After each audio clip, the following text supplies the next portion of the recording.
હવે વિદ્યાર્થી મિત્રો પેરેગ્રાફ નંબર 10 ઉપર આવીએ. She did not start selling basket.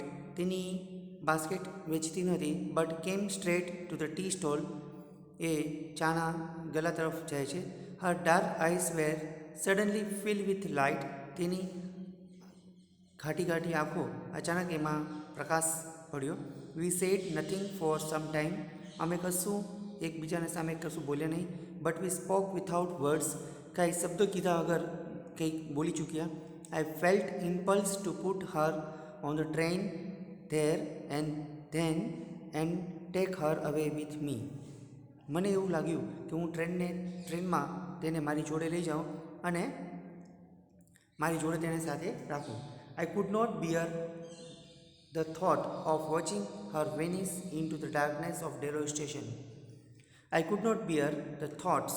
મેં કશું એવું વિચાર્યું નહોતું કે ઓફ વોચિંગ હર વેનિસ, તેને હું નિહાળી શકું into her darkness of Deoli station. કે રાત્રિના અંધારામાં એ ડેલોય સ્ટેશન પર હું એને જોઈ શકું. I took the basket from her hand.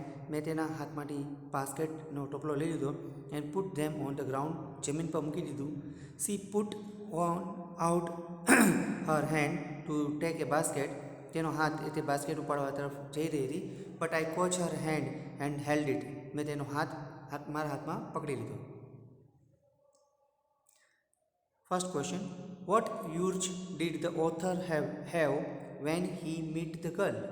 જ્યારે લેખક તેના છોકરીને મળે છે ત્યારે તેને શું અનુભવ થાય છે, શું સહાનુભૂતિ થાય છે. ફોર ધ સેકન્ડ ટાઈમ, બીજી વખત જ્યારે મળે છે ત્યારે. When the author met the girl for the second time he had urge to put her on the train and take her away with હિમ. જ્યારે લેખક બીજી વખત તેને મળે છે ત્યારે તે કહે છે use to put her on the train. તેને ટ્રેનમાં જોડે લઈ લે. And take her with him. તેને ટ્રેનમાં ચડાવીને પોતાની જોડે રાખવા ઈચ્છતા હતા. Next question, what did the girl do when she saw the author. જ્યારે લેખક છોકરી તરફ જોવે છે ત્યારે લેખકને શું થાય છે. When the girl saw the author she came straight to the tea stall. તે સીધા ચાના લારી પર જાય છે, આવે છે. What happen when the author and the girl meet. જ્યારે લેખક અને છોકરી મળ્યા ત્યારે શું થાય છે. When the author and the girl met the girl's eyes were filled with light. છોકરીની આંખ પ્રકાશથી ભરાયેલી હતી. એન્ડ તે સેડ નથિંગ. તે કશું બોલી નહીં. But spoke without words. શબ્દો વગર કંઈક કહી ચૂકી. Fourth question, what could the author not beer.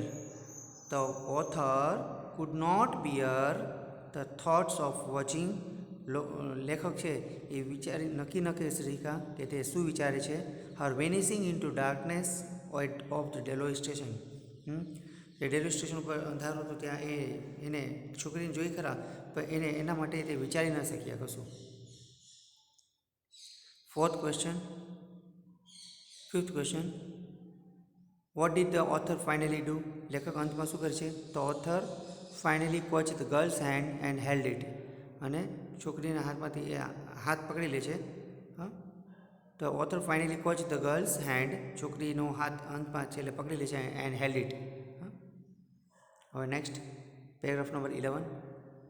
I have to go to Delhi. I have to go to Delhi.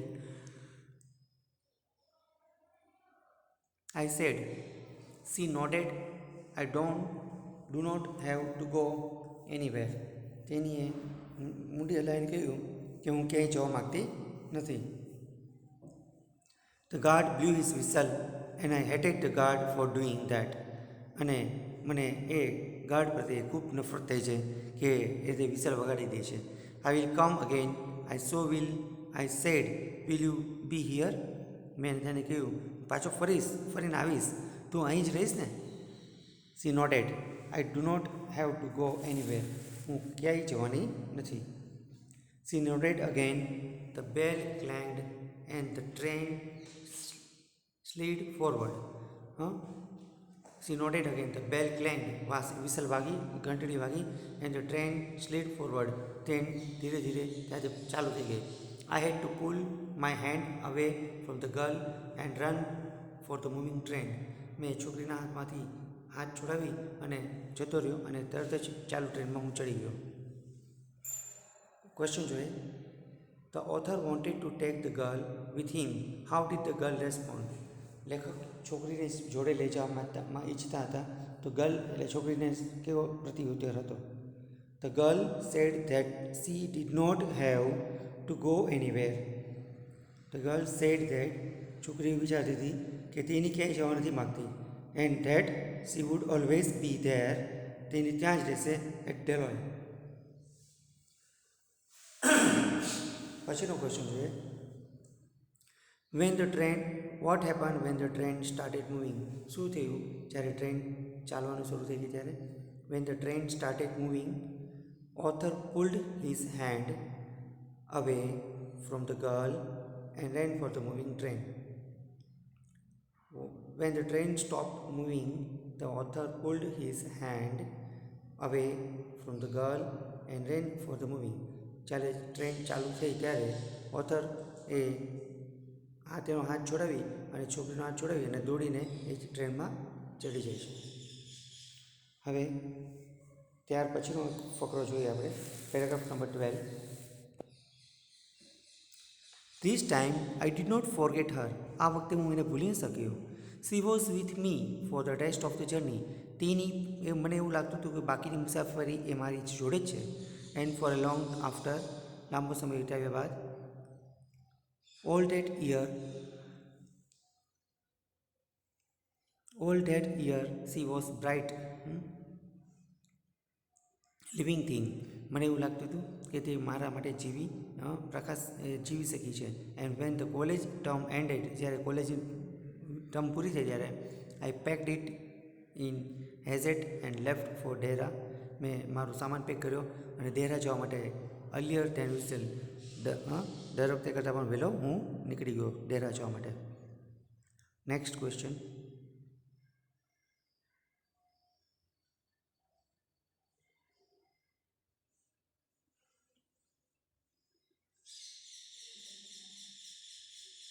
The author left for a dera earlier than usual because he could not forget the girl.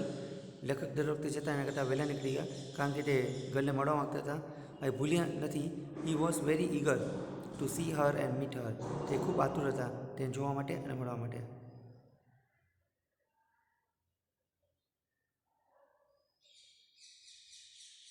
ચાલો આગળ. Next question, paragraph number 13. I was nervous and anxious as the train entered the Delhi. જ્યારે train ડેલો station પર પ્રવેશી ત્યારે હું ખૂબ ગભરાયેલો હતો અને હતાશ થઈ ગયો હતો. I was wondering vote I should say to the girl. હું એવું વિચારતો હતો કે છોકરી મળશે ત્યારે એનું હું શું કહીશ. And what I should do, અને હું શું કરું. I was determined that I wouldn't stand helplessly before her. મેં નક્કી કર્યું હતું કે હવે હું તેની સામે નજર સામે મૌન નહીં ઊભું, કંઈક કહીશ એને. પહેલો question, how did the author feel as the train enter the Deoli? લેખકને કેવો અનુભવ થયો જ્યારે ટ્રેન ડેલો સ્ટેશનમાં પ્રવેશી ત્યારે? The author felt anxious and nervous as the train enter the Deoli. જ્યારે ટ્રેન ઓથર છે એને ખૂબ મૂંઝવણ ઊભી થતી હતી અને હતાશ થઈ ગયા હતા જ્યારે ટ્રેન ડેલો સ્ટેશનમાં પ્રવેશી ત્યારે. Second question, what did he decide? તેને શું નક્કી કર્યું? He decided that he could not stand helplessly before Har.